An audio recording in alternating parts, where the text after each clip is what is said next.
Hey, it's Aaron, and today I'm with a 2023 Dodge Hornet. So this in particular is the GT, I believe it's the GT Pro model.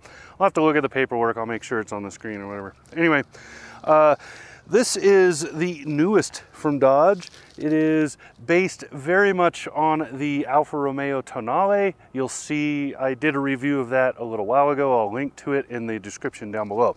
Anyway, this is the latest from Dodge. It is a kind of compact, small-ish, kind of sport-centered SUV.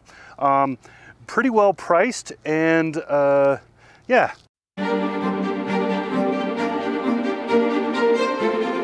So what we're looking at is you got a 5-liter inline 6, which is producing about 145 horsepower. Wait a minute, that was 1951, the Hudson Hornet. This is a new vehicle. Turbocharged 4-cylinder, producing about 100 more horsepower than that 1951 model, give or take. Anyway, it is front-wheel drive by default, all-wheel drive if you want it. To get the all-wheel drive, I believe you have to go to the plug-in hybrid model, which is the higher tiers. So the top 2 tiers, I believe, of this are the plug-in hybrid model, which ups the horsepower to 288. So it's a little more horsepower, and you get the electrified powertrain. Anyway, when I first got this, I'm going to be completely upfront. When I first got this, I did not like it. And the reason I did not like it was because other people told me that it sucked. After driving it for a week, those people were wrong. This does not suck. There is a very specific market for this. That market is somebody who wants a Dodge, basically. Dodge is doing here what Dodge does best, which is they create performance vehicles that are sort of nice otherwise. What I mean by that is everything on the Focus is under that hood and on those steering wheels. That's what Dodge does. They focus on that performance. Then the interior and other things become an afterthought, and they're always black on black on black on black with lots of chrome and other black. So yeah, so the interior is a little bit boring to me. It's comfortable, but it's not, nothing about it says premium. Everything about it says quality, but blue collar. There's not a whole lot of bling going on the interior. But once you understand that that's where this is coming from, that's the market this is aiming for. It's aiming for somebody who wants a sports vehicle, but they happen to need an SUV, and they don't want something as big as, say, a Durango. So you go right here. With the plug-in hybrid, which I wish I had driven, but I have not, I believe that you're going to have even more of that sport because you're going to have those electric motors giving you all that torque whenever you want it. That was true in the Tonale. The Tonale, I thought, was a little overpriced for what you're getting. This is not. This is right around $40,000, and you're looking at probably the mainline model for this vehicle before those plugins. So the GT Pro has a lot of really good stuff in it, has the adaptive cruise, the better infotainment, all that good stuff, and it has just really smart everything. So let's talk about the design. Then we'll talk about kind of the working end, the interior, and then I'll wrap this up and I'll give you some final thoughts on what I think is going on with this vehicle and why you should consider it, especially if you're a Dodge fan, but if you happen to want something that's a little more sporty, but you don't want to go into that premium market where you have to go to get it. Okay, let's talk design. The design on this is very similar to the Tonale, if you remember that one. This is a brilliant white paint, probably not the color I would get because I just don't like black and white. I think they're boring colors. I like what's in the industry are called lipstick colors. I like the brighter colors. The Tonale was in a beautiful green. This would look really good in that color as well. But anyway, The basic design is the same as the Tonale. There are some differences. Hood scoops right here. These are actually, I think they're vents. But anyway, they are functional. There are tiny little ports that open up into these little vents, and those have the signature Dodge groove, I guess you would say, going right up here. Then you have this coming down like this, and then right here you have a very sharp turn to make this fender.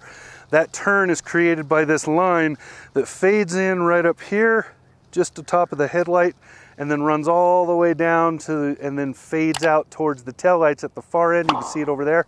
That creates that belt line. Now you notice that it's flat. It runs straight. Whereas the greenhouse does not. It curves upwards, getting wider along here, right? That creates that pinched look that makes that forward movement on the car. Then you have another line right here that is defined but not sharp. So you have it fades in right around, let's see, right up here on the fender, right underneath this symbol. I'll talk about that in a minute, and runs along here and then fades out right at the end of the door there.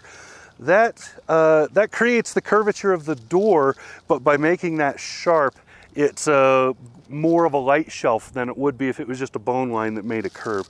So very cool there, and then the running board line down along the bottom. Now let's get to this. This is a Hornet symbol. From there you probably can't tell that. Most people looking at it have no idea what this is, because unless you're up close, you can't see any of the details. I think Dodge dropped a big ball there when they did not add any color to this or any shading. It's just a big plastic piece with some details in it. So unless you're up close, you can't tell what that is. I think some yellow down here, at least on the stripes or something, or some yellow in the body of here and maybe up here on the wings, would have completely changed this symbol and made it way better. Yeah, so I think huge oversight there. Big ball dropped in the design department, if you ask me. Other design elements, you can see the roof is curved. The back seat is a little bit cramped if you're over 6 feet, but not horrible. I'll get in it later and you'll see. The wheels are great. These are signature Dodge style wheels. Really good looking with the Dodge forward slashes in the middle of them. You probably saw it on the front of the car. It's there as well. A lot of people don't know the Dodge symbol. It's kind of funny, but that's what it is. It's basically two forward slashes. See, this way. So maybe that's back slashes. You get the gist. All right. So let's go talk about the working end back there, and then we'll get in the seats. So you can see back here on the back, you've got the Hornet right here, the GT over there. The GT and the GT Pro will have that. And then this does not have a tow rating that I could find, so there is no tow kit. If I owned one of these, I would get a tow kit purely for the added storage you get.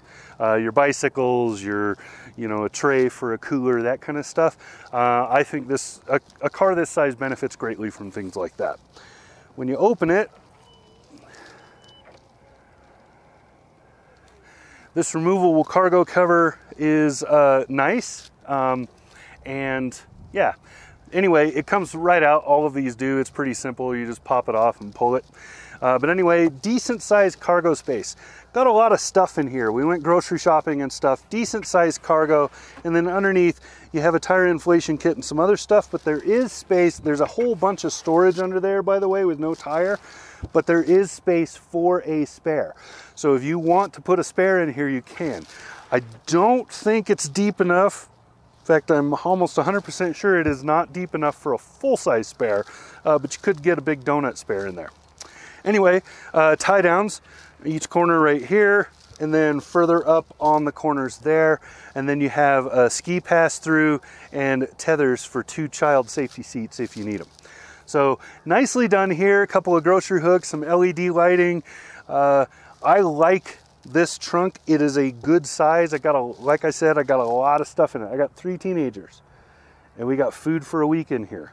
So yeah, if you have teenagers, you know how much food that is. Yep.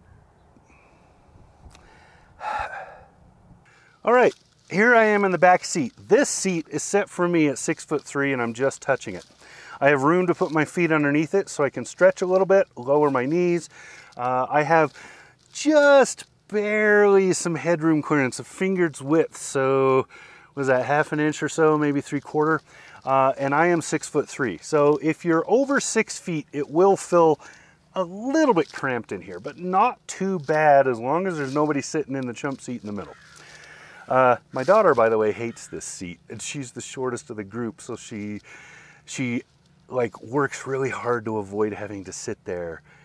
And when she ends up there, she is very unhappy the whole time. It's kind of funny because the tallest of the group, my son, Aiden, he will sit there all day and be perfectly fine. I don't like it when he sits there because he's got a giant afro and I can't see anything out the rear view mirror when he's sitting there. Anyway, back to this. So feels really good. This is a decent sized vehicle for such a compact car. And then yeah, it's a good back seat. Let's go talk about the front. So up front here, a lot more room, of course. I have probably 3 inches. I'm going to call that 3 inches of headroom, and lots of bolstering on the seats, but not intrusive bolstering. It's good bolstering. It's typical Dodge Sport seating. Then, like I said before, a lot of black, and it's really annoying. And then none of the materials feel really premium. They're good quality, but they don't feel premium. They feel kind of, you know, thrown in there. Blue collar is the way I described it before. That's a pretty good description. There is like some red stitching going on in here, just across the middle right here, and some chrome, which is actually, I think, supposed to be brushed nickel, maybe. Yeah, it's brushed nickel going on in here.